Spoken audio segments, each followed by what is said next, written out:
Sonra geçti.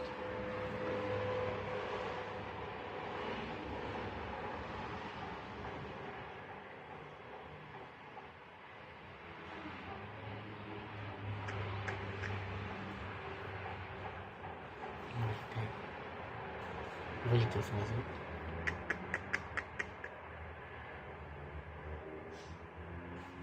Это получается водитель вылетел, да? Да. Первый. Да, да.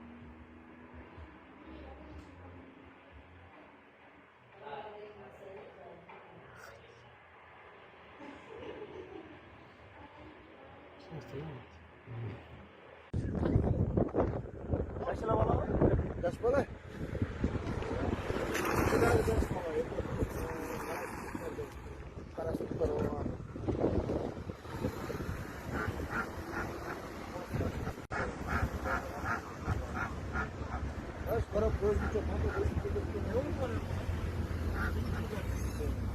Neredeyim ne oldu?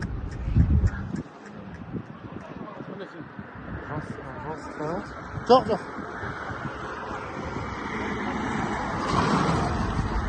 Oh,